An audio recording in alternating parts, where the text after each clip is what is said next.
Assalamualaikum semua. Saya Dr. Sheikh dan terima kasih kerana bersama saya dalam My Way of Parenting.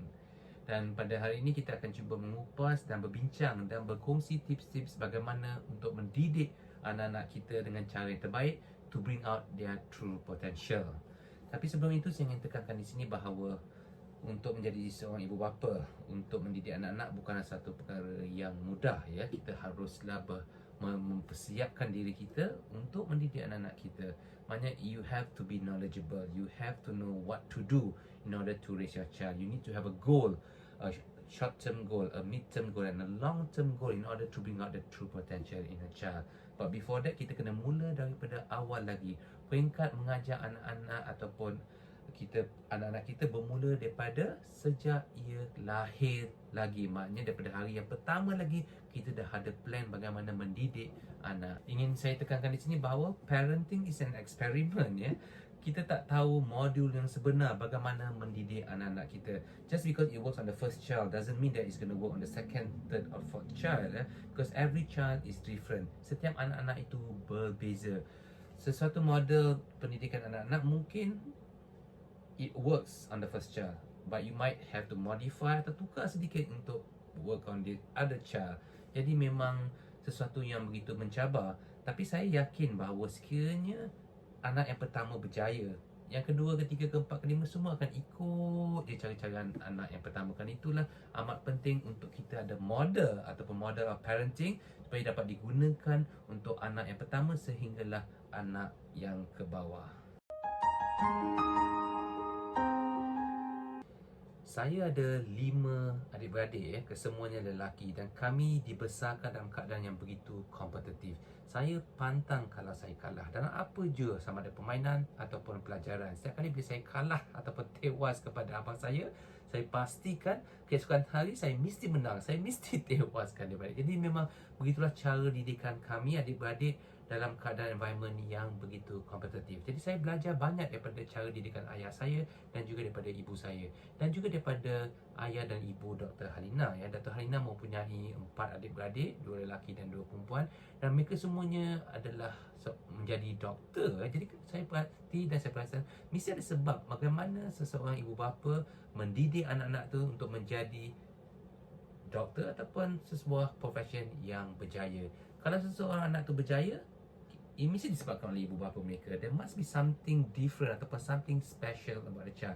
Jadi daripada awal lagi saya banyak memerhati, saya banyak menganalisis, saya banyak pelajari daripada kedua-dua belah ibu bapa dan juga ibu bapa yang lain. Yang mana yang baik kita terima, yang mana yang kurang baik kita tolak ke tepi. Contohnya seperti ayah saya beliau arwah ayah tak pernah kata I love you to me. Jadi saya berasakan saya sukakan kasih sayang tu. Saya nakkan expression tu di mana saya memberitahu anak-anak saya bahawa saya sayangkan anda, saya cintakan anda, I love you. Jadi saya pastikan bahawa daripada awal lagi saya beritahu pada Bella, Tasha, Adam dan Noah, I love you at least sekurang-kurangnya 10 kali sehari. Dan pastinya apabila mereka bangun dari tidur, I love you. Dan sebelum mereka tidur, I love you. Jadi yang mana yang baik tu kita gunakan, kita praktiskan. Yang mana kita berasa kekurangan di dalam keluarga kita, kita amplifykan supaya dapat digunakan demi kebaikan sesebuah keluarga. Jadi sekali lagi saya ingin tekankan di sini bahawa sebelum kita bermula, saya ingin tekankan bahawa this is my way of parenting. Ini adalah cara didikan saya ya. Cuma saya ingin berkongsi dengan anda semua. Yang mana baik anda boleh terima, anda boleh praktikkan. Yang mana anda rasa kurang sesuai, tak semestinya boleh digunakan di dalam keluarga anda. Jadi ini cuma adalah satu perkongsian untuk sama-sama kita mendidik anak-anak kita untuk berjaya. Dan satu lagi, kejayaan seseorang itu bukanlah hanya kepada pendidikan. It's not the success of a child is not just based on education, but there are many factors that involve. Bagi saya cuba dedahkan anak-anak saya kepada segala-galanya at least dalam 6 tahun yang pertama ya.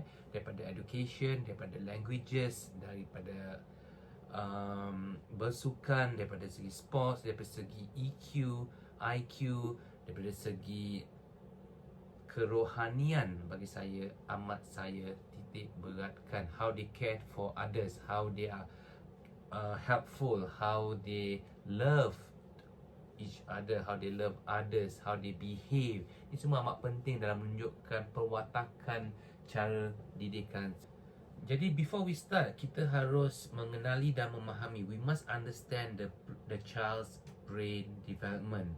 I want to stress out here that otak kanak-kanak membesar dalam masa 6 tahun yang pertama up to 90% of an adult size. Jadi itu menunjukkan bahawa 6 tahun pertama adalah crucial, adalah critical age di mana apa yang kita ajarkan semuanya akan diserap seperti sponge ke dalam minda ataupun otak anak-anak kita. Semua kanak-kanak ataupun anak-anak kita dilahirkan hebat sekali. It's really up to us how to nurture our child. Semuanya bergantung pada cara kita mendidik anak-anak kita. Kalau anak-anak kita nakal, saya selalu salahkan ibu bapa. Kalau anak-anak kita selalu tantrum, berkasar, bertumbuk, saya salahkan ibu bapa. Kalau seorang kanak-kanak itu gemuk badannya, pemalas, saya selalu salahkan ibu bapa. Bukan semua kecuali unless they have certain cases, diseases dan sebagainya. But it's all depending on the parents itself. Kerana parents lah yang akan menjaga seseorang anak itu sehingga umurnya mungkin 15 hingga 18 tahun. Jadi amat penting untuk seseorang ibu bapa itu menunjukkan pematakan yang bagus, kerana segala yang dilakukan oleh ibu bapa akan ditiru oleh anak-anak kita. So you must lead by example. Jadi tajuk yang kita akan bincangkan pada hari ini adalah, adakah saya terlalu mendesak? Am I pushing my child too much?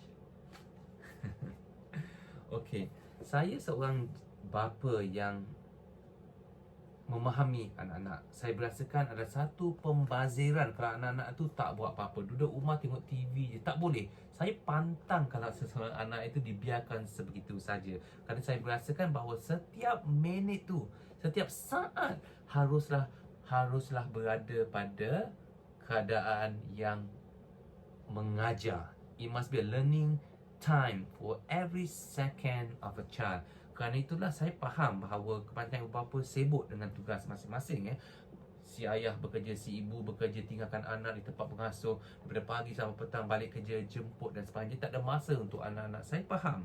Tapi apabila kita memahami bahawa segala masa yang digunakan disia-siakan, salah satu daripada ibu bapa harus sacrifice themselves untuk membimbing atau mendidik anak-anak kita. Kerana itu saya dan isteri saya, Dr. Harina, pastikan at least one of us has to be at home no matter what happens.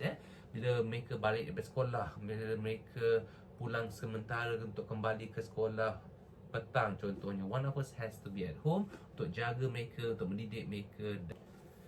Jadi bagi anak-anak saya Bella, Tasha, Adam dan Noah, semuanya melalui pengalaman yang sama.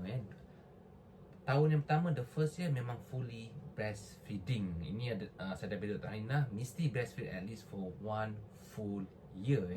Daripada 1 tahun hingga 2 tahun, kita jaga, kita mengajar di rumah, dan banyak aktiviti-aktiviti yang kita ajar kepada anak-anak kita yang akan saya kongsikan kemudian. Tapi apabila mereka mencecah umur 2 tahun, kita dah mula hantar mereka kepada kelas-kelas yang tertentu.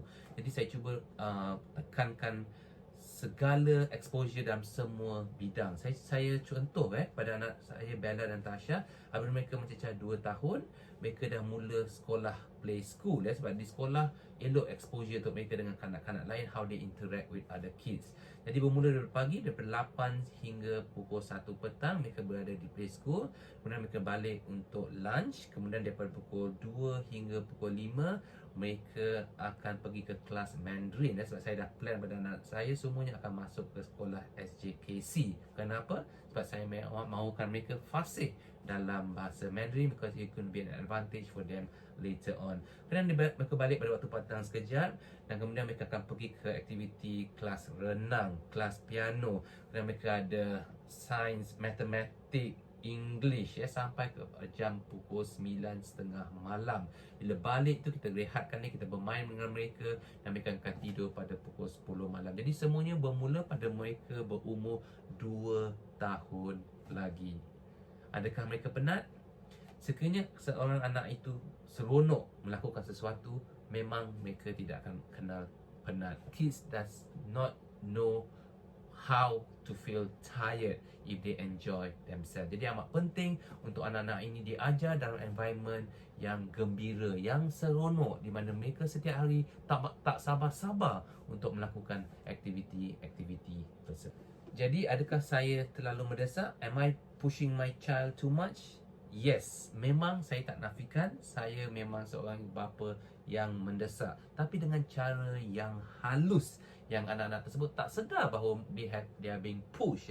Yang penting mereka seronok, yang penting mereka gembira, yang penting mereka ingin melakukan aktiviti tersebut dengan penuh kasih sayang, kerana kita seharusnya menjadi seorang ibu bapa yang mendesak tapi dengan cara yang halus dan full of love. Itu yang penting sekali.